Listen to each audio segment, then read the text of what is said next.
It seems like it's all anybody is talking about, the World Cup. Well, not wanting to be outdone, Environment has also taken to the football pitch to bring you a show all about South Africa. We'll be looking at its climate change, goals and fouls, and the carbon-heavy competition currently taking place there. Hello and welcome. Coming up in this week's show, we'll be visiting the Medupi power station, currently in construction, the world's fourth largest coal-fired power plant being built with the help of a loan from the World Bank. It may be cleaner than current options, but the energy provider will emit 25 million tonnes of CO2 every year. South Africa is dependent on coal for energy and electricity, which is in short supply. Blackouts are common, even during the World Cup. In Soweto, locals struggle to pay the price of such a rare resource, and so crusading electricians bring power back to the people illegally. Finally, South Africa wanted to host a green World Cup, but despite the natural ventilation, rainwater capture and energy efficiency on the new stadiums, the grass on the pitch isn't one blade green. Touted on one side as being the cleanest coal-fired power plant to reach the African continent, the Medupi station, currently being built, uses top-of-the-range technology to ensure energy efficiency. But environmentalists refuse to support it. Indeed, they've brought out the red card, outraged that the World Bank is supporting something they say will only increase global warming and damage the health and environment of local communities.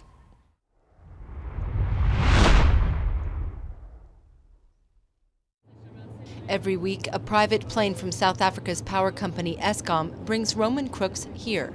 Crooks is the head of the Medupi project, a 900-hectare new coal plant. Medupi already employs 10,000 people, and within 5 years it will produce 4,800 megawatts of energy, the equivalent of 5 nuclear reactors. There is a nationalistic pride amongst many people here.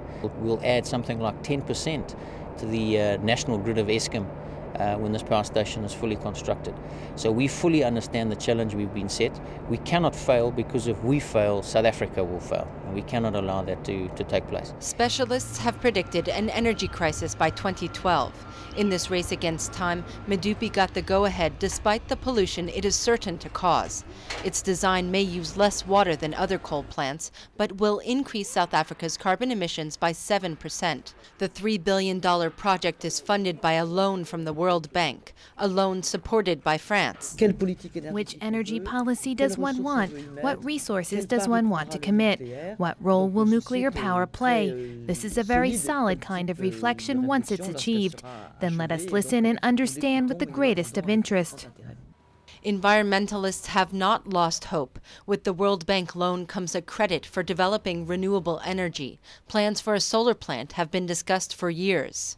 It's been sitting on the board's agenda for 10 years, and Eskom has never committed the money towards building this plant. I think we now need to fast-track that as a matter of urgency. South Africa ranks 11th in global carbon emissions, but for the government, there is no other option in the short term. South Africa's energy derives from coal.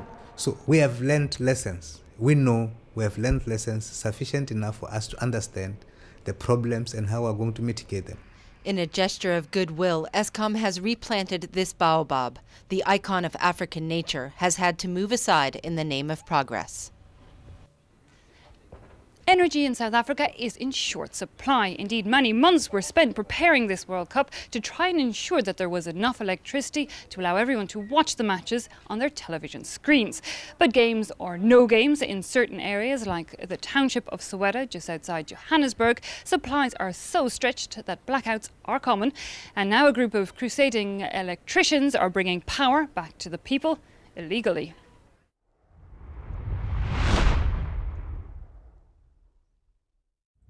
This man is not an employee of any electricity company.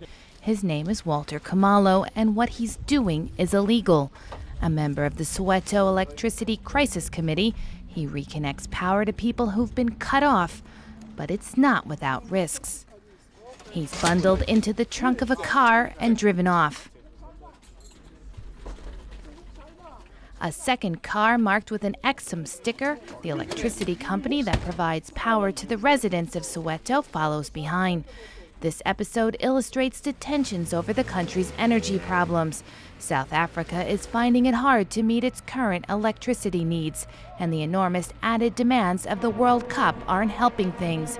The result, power outages are common, and cuts in service no longer only affect those having trouble paying their bills.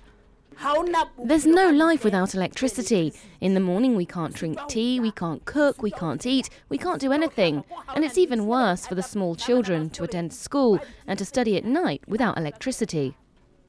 In an ironic twist, Eskom has launched a series of ads encouraging the use of candles to prevent overloading the network and causing blackouts during World Cup matches. The current electrical grid has not kept pace with development. The main plants are coal-operated. In 2008, Eskom used 129 million tons of coal, and consumption is rising. To the chagrin of environmental groups, South Africa has considered increasing its nuclear energy production. But the idea has been put on the back burner after Eskom deemed it too costly. Meanwhile, South Africans are waiting for the lights to be turned back on. If things don't improve, the country could find itself facing massive strikes like the one in 2008 over the right to electricity, as guaranteed in the country's constitution. Failing to hit the back of the net in their aim to hold a Green World Cup. Current estimates say that the 2010 Games will emit almost 3 million tonnes of CO2. That's 9 times higher than the last World Cup that was held in Germany, or twice as much as the Beijing Olympics. Simple geography has a part to play, as has the green or not so green grass on the pitch.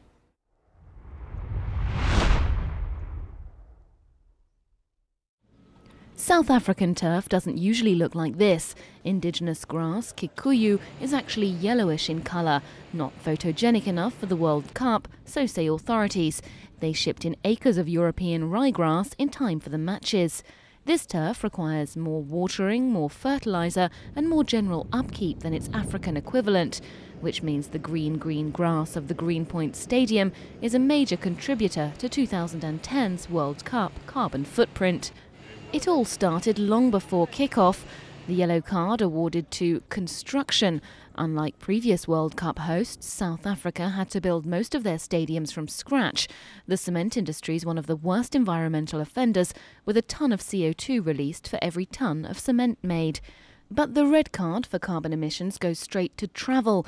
Most of the teams playing in the Cup have travelled thousands of miles to be there, coming from Europe, the Americas and Asia, not to mention the hordes of spectators making the trip to cheer on their team. Travel from one stadium to another in South Africa also takes in coach, rail and short-haul flights. And there's even a couple of penalties from the armchair spectators. New ranges of plasma or 3D televisions were brought out in time for the tournament. On average, the manufacture of a new TV set will create 1.5 tonnes of carbon gases. But it's not all bad news. The tournament prompted the construction of a high-speed rail network to get fans around the country on public transport, and there's been a programme of urban tree planting in Johannesburg to offset emissions. Despite these efforts, this year's World Cup is the least eco-friendly yet, putting the final score at football 1, environment 0. Well, that brings us to the end of this week's show. A big thanks to Sylvain Rousseau, the man on the other side of this camera. A yellow card to any of you at home who are spending too much time in front of your television screens watching the World Cup. Get out there on some local and environmentally friendly green grass, and we'll see you again next time.